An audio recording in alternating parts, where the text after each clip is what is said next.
Yeah, so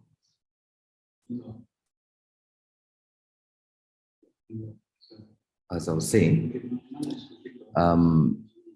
according to a McKinsey study, companies in the top quartile for ESG perform, they are more likely to perform 25% more than their peers financially. And this goes to emphasize on the significance of ESG in companies and also for investors.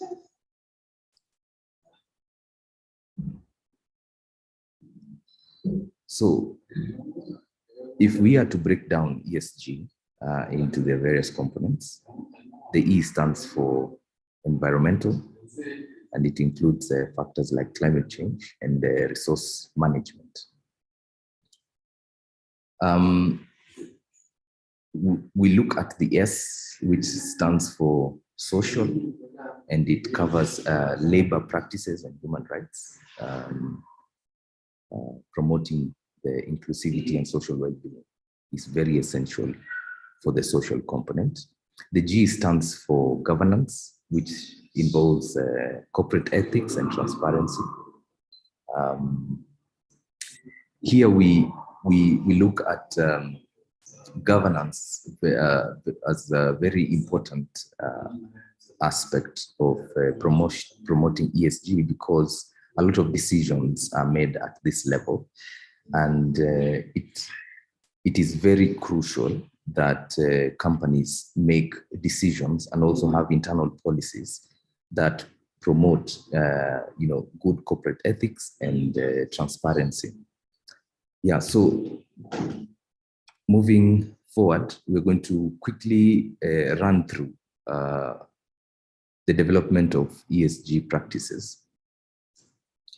As you can see, that is a progression from the 50s to the 2000s. They are arranged in a decade format. And in the 50s, companies began exploring their social responsibilities. And at that point, they laid the foundation for future ESG considerations. While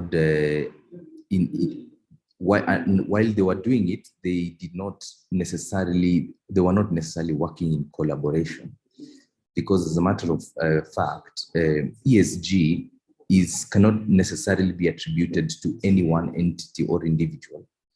So different companies, as they were going on with their normal business, different companies just kept on exploring their social responsibilities. And by that, as people were writing and researching on this area, there's a lot of documentation that started coming out about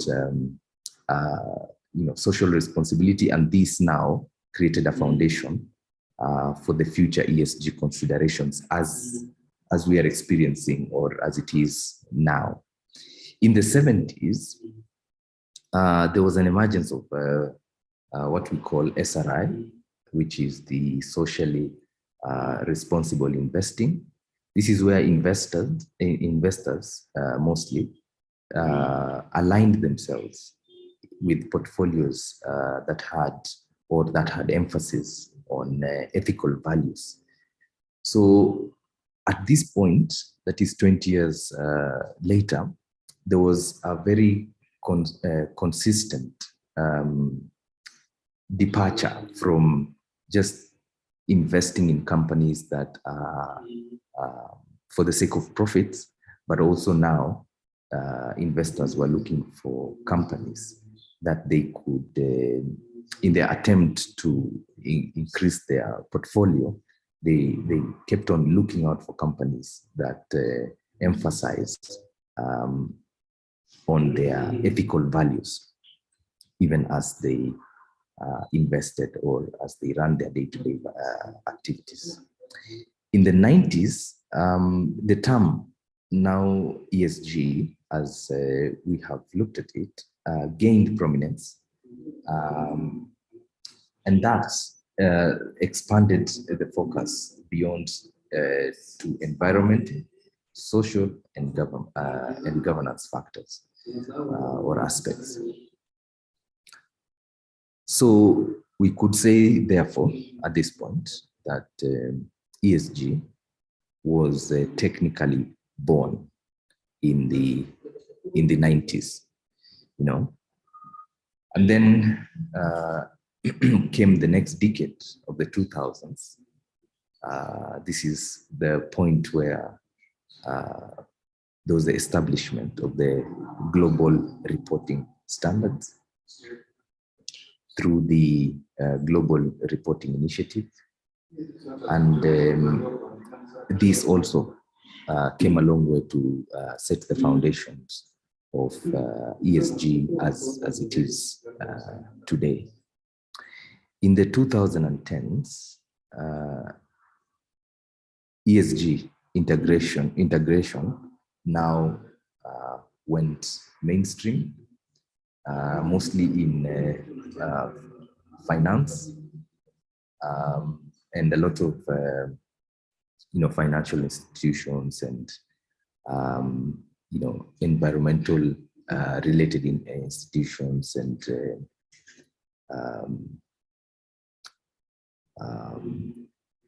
basically finance asset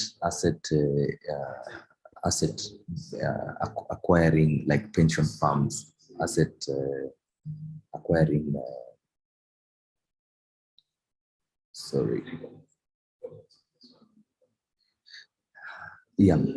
So we had many companies integrating ESG into their internal processes, and therefore using that criteria to be able to evaluate themselves and basically have positive impacts on the environment, on their people, and also in the boardroom in the context of governance. Finally, in the 2020s, we have seen ESG becoming central to businesses and investing strategies. Therefore, ESG, as we speak, because now we are in the 2020s, is at the heart of businesses and investment. So one of the core reasons why we are doing this webinar is to sensitize us so that we might consider the involvement of the ESG criteria or framework into our businesses. They are good promises of mainstreaming ESG in our businesses, whether the businesses are small or whether the businesses are big. So before any solution, there definitely are problems. So we would like to look at some of the core problems that ESG sought to solve.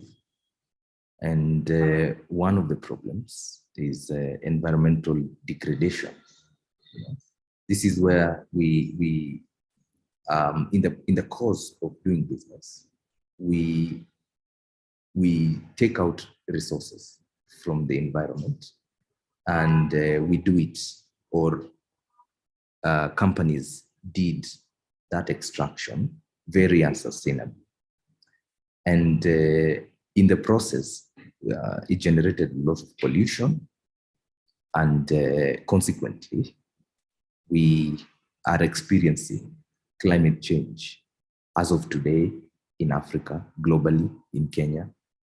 There has been a lot of changes, and this is due to how companies in the past sought to extract resources And therefore, we got a big problem of environmental degradation, and it still continues to date. And because of this, ESG was born to solve some of these problems, because investors and even company owners are looking for investments, for example, on companies that whose outcome does not aggravate environmental degradation, but rather improves the environment. For example, an example, Kenya being a country that has a lot of cut flower exports, we know that there are investors that are interested in companies that have, for example, what we call constructed wetlands. And these are systems that are biomimic systems that tend to copy nature in resolving wastewater issues. So if a company is to export their flowers to Europe into a supermarket in the UK or in Germany, one of the requirements is, or the supermarket would want to know is, are they, how do they handle their effluent? And if they have a system, or any system for that matter, that can be able to resolve wastewater to the national required standards, and that is the NEMA standards, then it gives them a leverage to be able to send to, or to sell these cut flowers to that supermarket, because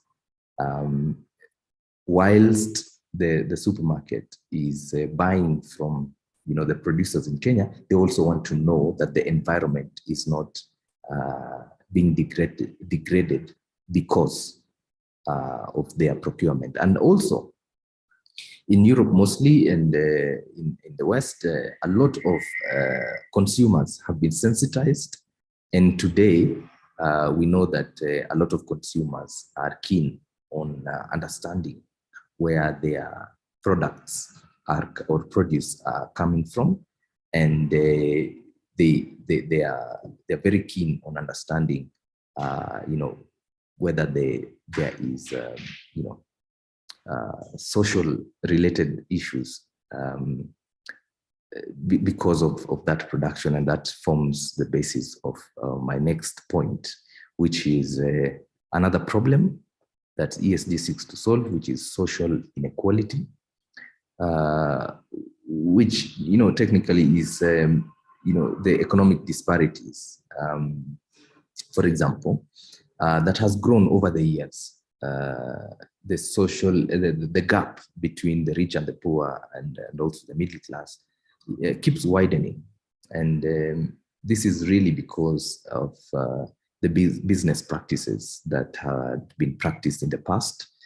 And there was a critical mass of companies in the past that were okay to make very dismal payment to their workers, to basically to maximize on the profits. And I think that was an age of lack of knowledge, I would say.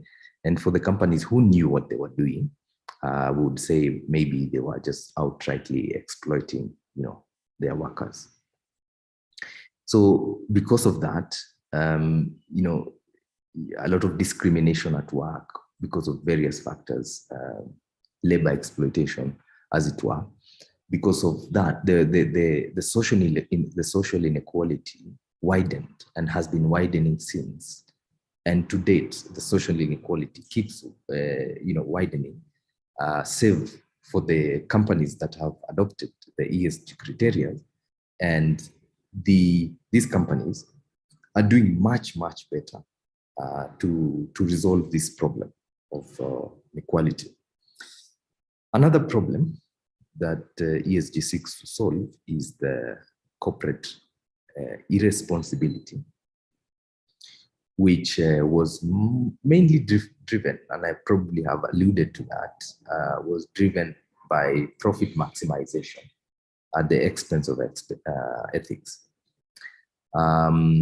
Also, I mean, if you think about corporate irresponsibility, and you think about a boardroom scenario, you might not clearly find that irresponsibility in any boardroom. No, very few boardrooms have outright board members who are, explicit in their ideologies of profit maximization at the expense of ethics, transparency, or sustainability.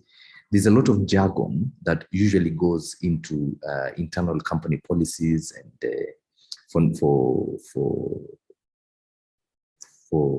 nations, for example, or for countries in their foreign policy. It is never explicit that whatever they are promoting is going to result to corporate irresponsibility. However, a lot of fine print in past documents that guide corporate governance have tended to hide in very interesting language.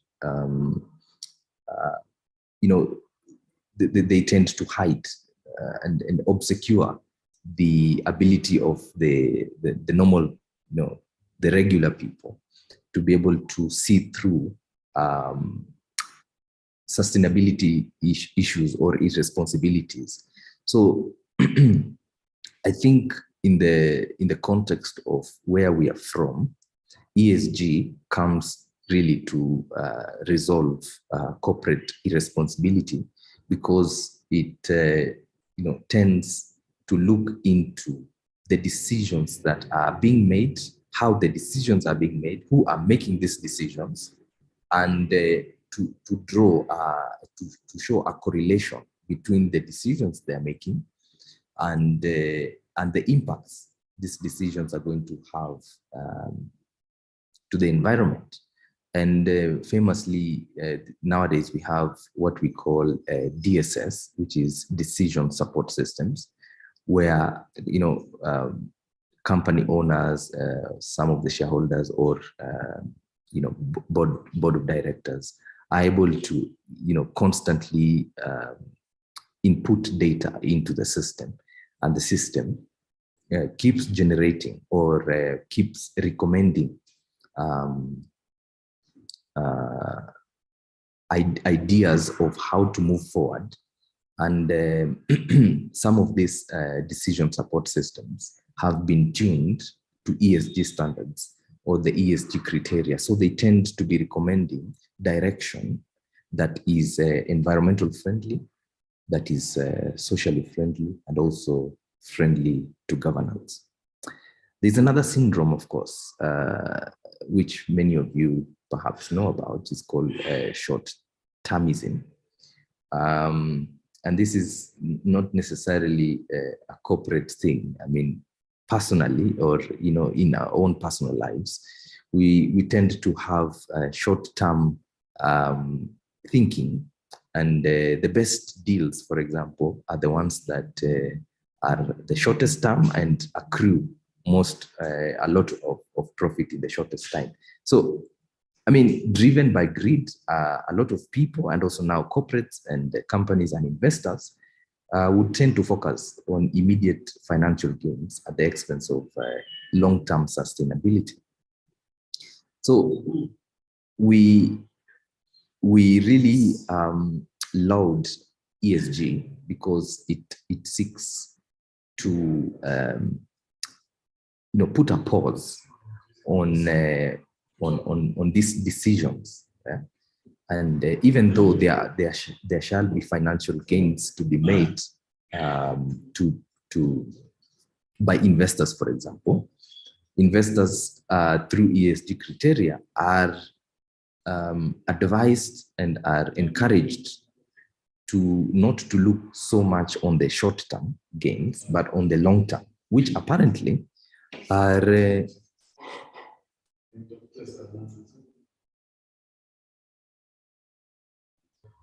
the long-term gains are actually more, and a lot of data, as we'll share shortly, show that the long-term gains are actually more in the long run. and therefore sustainable for both the environment, for the environment, for the society, and also for the owners of companies and governance in general. Another problem amongst, I've just listed 5, but there are so many other problems that have been that ESG seeks to resolve. We can only have so much time for, at least 5 problems.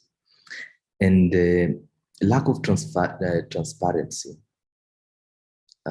is a big thing because, for example, companies, public companies are supposed to have a certain level of declaration of their books, and there's a lot of innovation. I don't want to use innovation in the manner that is normally used. There's a lot of craftiness in that sense, where companies have found other ways of declaring, proceeds, for example, from maybe enterprises that they've been running. And we have good examples of, for example, northern countries doing business with African countries, and in the process of in the past, especially in the process of acquiring or extracting resources, there's a level of underreporting or inadequate reporting, and these information gaps tend to hinder accountability. A good example in a business sense is a company can have subsidiaries globally, okay? Maybe the headquarters of that company is in London, and it has another company in Kenya. And maybe the company in Kenya is involved in producing, let's say, for example, edible produce, for example, beans, green beans. And maybe the local company is exporting the same to the international, to the company in London. So what happens, is just an example, what happens is the local company will invoice at a below market rate for the produce, and on the books for the local company, it will look like that the company is constantly making losses and intermittently making a little bit of profit. So on maybe like 10 years, if you look at, if you now look backwards and try and look at the history of trade of that company, you might find that they have made some profit, but not as much. But forensic audit might reveal that the way they had been reporting created some gaps, because yes, it looks like the business is legit. There's a transaction between the local Kenyan company and the mother company in London, and they have been receiving the goods, but the selling price has always been below market rate year on year, and therefore the company in the UK perhaps then would make a lot of profit because they receive the produce at you could call it below zero market rate that is now in the UK. So that kind of lack of transparency, and for selected companies in the past, a lot of people have always tried to run their businesses on board, above board, but there are a couple of companies that in the past have used means to hide their, their financial data, and therefore this kind of obscuring of accountability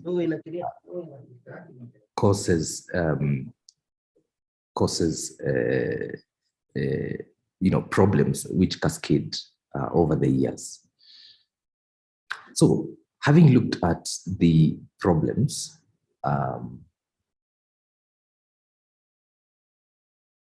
let us look at an example of ESG in business. Many top companies today are now reporting on sustainability. Now, reporting on sustainability is a recent phenomenon. It's not. It was not there in the past, and we've seen the timeline. Yeah.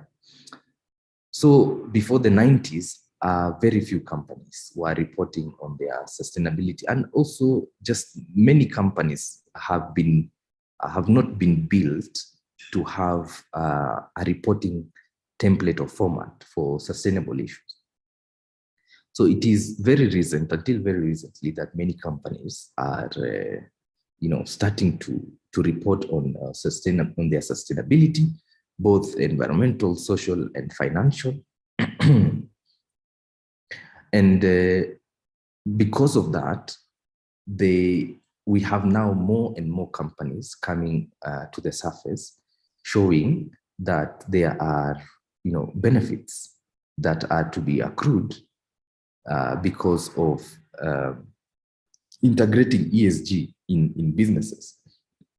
A good example of how businesses have profited is, enhanced reputation. I think we all know how reputation is key. We know that a very slight amendment, so to speak, to any company's reputation, if it is to the negative, we know how, and especially if that company is a public company, that changes very, it can change the markets very quickly, and they can get into serious losses within hours or within minutes, just because of something that has been said online, and that thing has an ability to be true, even before it has been confirmed to be true.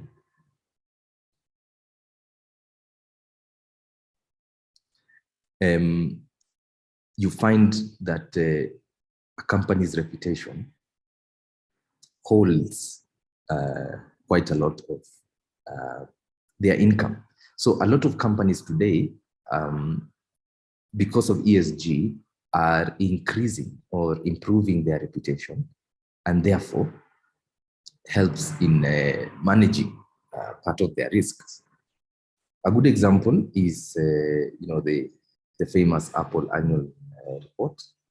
That's a good example, which details the progress towards their sustainability goals. We have some statistics. I'll just mention one. According to the Global Reporting Initiative, over 90% of the world's largest companies now report on their sustainability performance. And this goes a long way to show that if your company is not yet reporting, it means your company is not in this part of the statistic. So we are encouraged, we are really encouraging a lot of us who are working in companies or in own companies or sitting in board of companies to consider integrating ESG in your businesses. Because even if you don't, it is actually becoming fashionable beyond the benefits of ESG. It is actually becoming the in thing today to incorporate ESG into your reporting, and it tends to improve your reputation and minimize your risks as a company.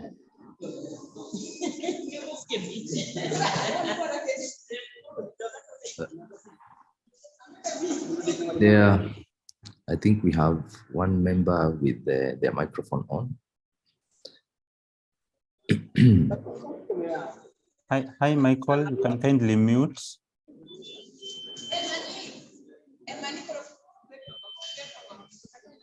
Okay, as we wait for them to. Okay, if your microphone is on, kindly mute to avoid any inconvenience. Michael Odhiambo. Yes. Yes, you can kindly mute. We are quite busy. Hi, Michael. Hello. Yeah, hi. We are quite in a busy environment, so I'll just forward the text. Yes, just mute. Just mute. Okay. Yes. Thank you, Chair, for that.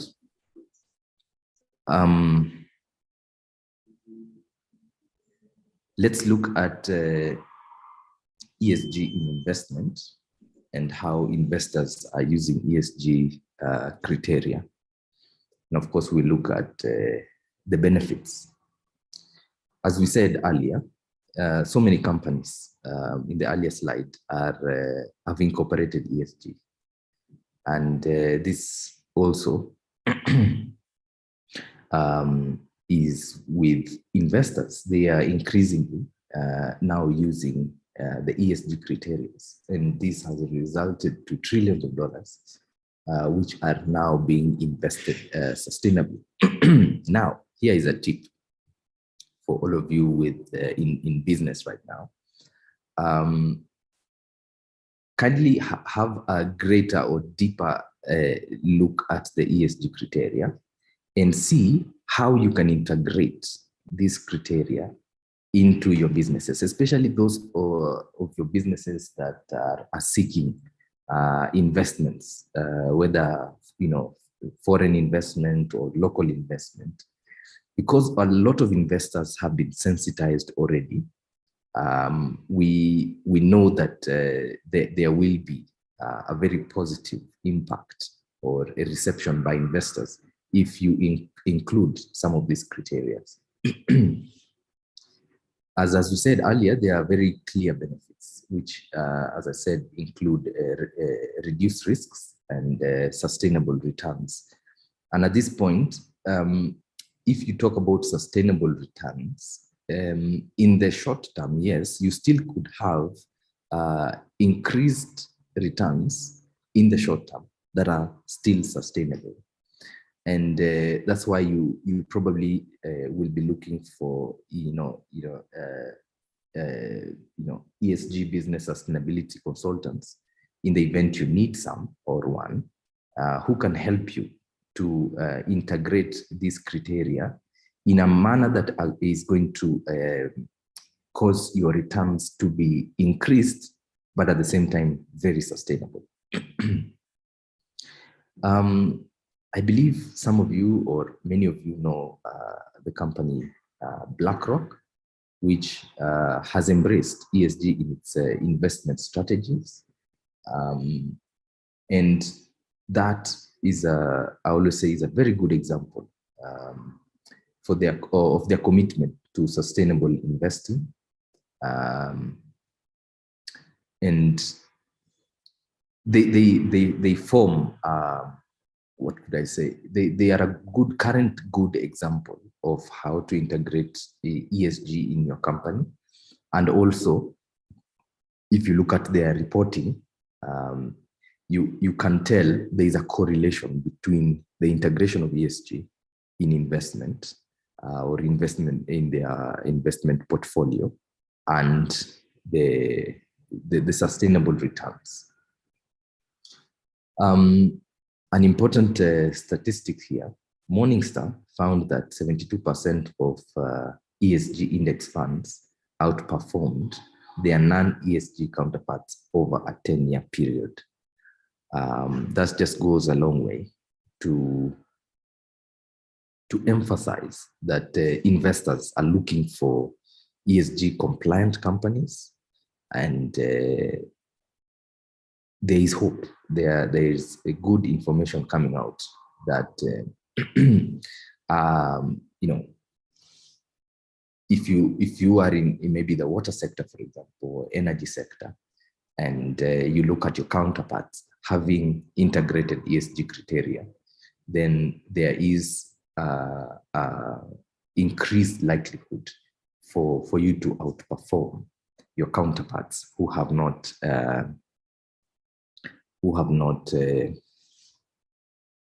incorporated ESG or become ESG compliant. So yeah, finally, I would like to look at a case study that can highlight ESG an ESG initiative.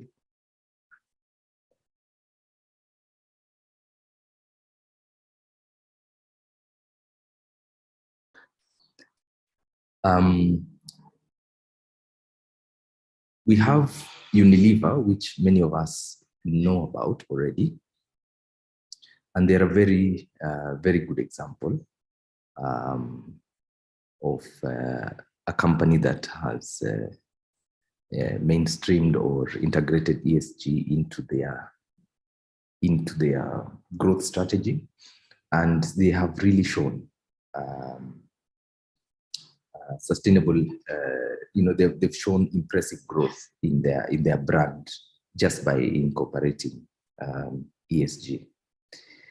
Unilever Sustainable Living brand grew 46% faster than the rest of the business in 2019. A very encouraging statistic there to show how growth can be impacted directly with the integration of ESG in this case study of Unilever. Their commitment to sustainable palm oil sourcing to combat deforestation is a good example in this case study. So as they think in the boardroom, as they think about where to source, or how to source the palm oil, and their goal being to reduce the impact on deforestation, goes a long way to cover the environmental or the environment component of ESG, and therefore a sustained effort by Unilever to keep sourcing from places that do not increase or cause deforestation in the first place, goes a long way, for example, to improve carbon dioxide sequestration, which means that there's a lot of trees that are going to remain standing, and these trees are going to keep sequestering the carbon dioxide, and therefore reducing the carbon dioxide load that is already existing, and therefore improving the environment in that sense, and therefore causing a positive change towards the efforts of mitigating climate change.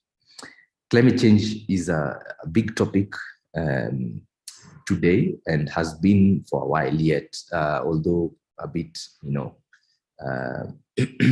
under the radar.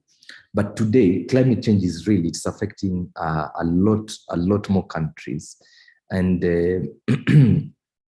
in fact, even without documentation, a lot of countries are very aware of the impacts of ESG. For example, in Africa, the biggest sector that has been affected with climate change is the agricultural sector, and a lot of African countries depend on agriculture as their source of income, and most GDPs are dependent on the agricultural sector. So because today a lot of farmers, and by extension a lot of meteorological departments, cannot clearly advise farmers on when next it will rain and what to plant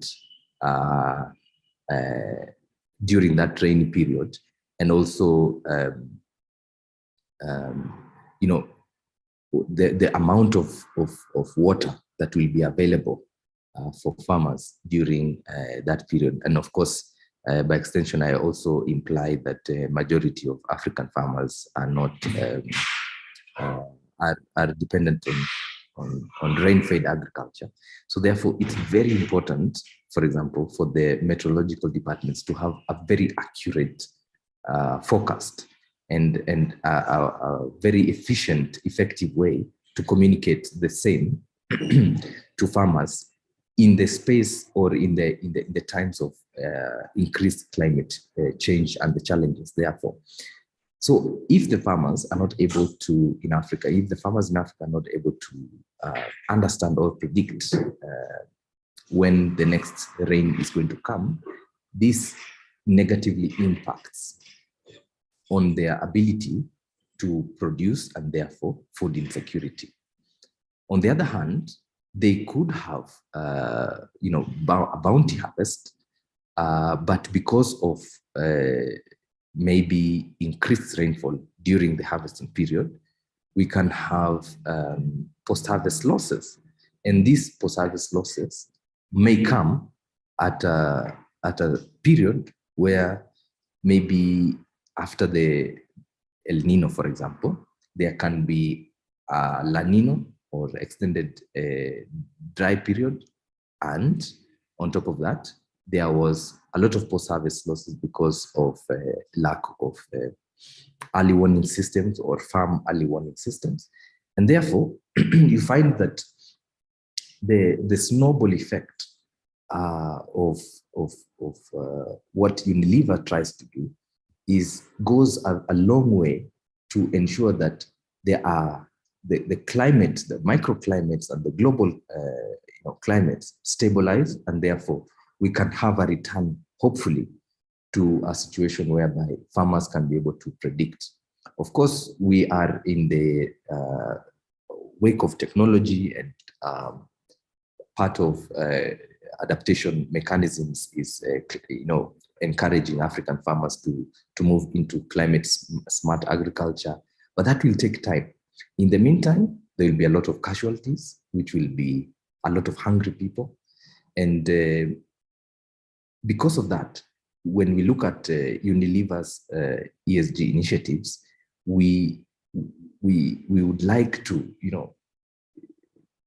laud them and commend them to the public as an example of, or a case study of companies that are very mindful of the environment, and therefore the impacts, the snowball effects are going to be felt, maybe not now, but if we had a concerted effort of many companies joining this bandwagon, ultimately we are going to have a critical mass of companies and also investors who are going to not only provide a conducive environment for sustainable profits, but also a conducive environment for workers, and also a conducive environment for investors to get income out of their initiatives of mainstreaming ESGs in their companies. Yeah, so with that case study, we have around 15 minutes now for Q&A, and Chair, please advise on how we can handle this session. Thank you very much. All right, thank you so much, Elijah. And let me address this in the chat box. So we have some queries regarding the certificate. Okay, so I'm just typing down the email address where you can further channel your concern as per the certificate download challenge that is capable. So I believe everyone will be able to see it.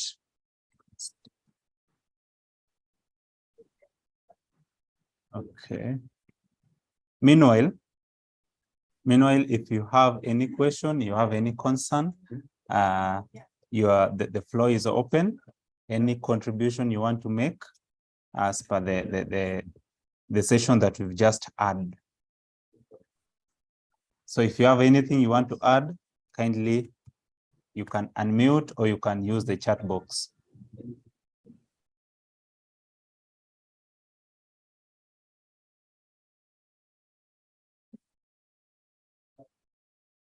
Okay, you can also use a raise hand feature.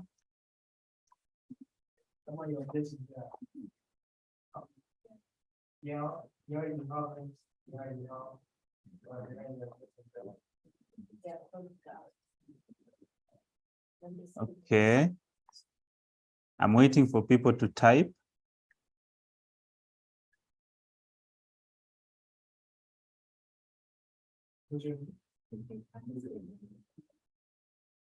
Okay. So I believe we are all okay. Now, today's session was just an introduction to, just like we named it, that is the ESG fundamentals. So there is a lot to explore with ESG, and we are yet to get deeper into them, where we are going to see on these these other organizations we are pushing for the ESG compliance and the reporting requirements, that is the greenhouse gas. They are reporting frameworks for the organizations. We have the organizational boundaries and the operational boundaries, the inventories. So we are yet to venture into those, but this one was necessary because it is really good for us to know the basics of ESG.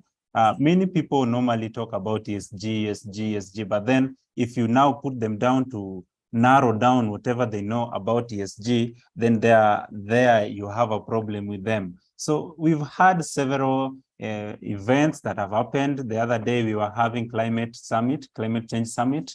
The other day we had the G20 summit that was happening in India. So which means it is something that should be addressed, and people should really pay attention to whatever is happening to our climate change on the sustainability issues. Now, sustainability is now shaping, it's really reshaping very fast, where you're going to have a sustainable investment, a sustainable finance, a sustainable leadership.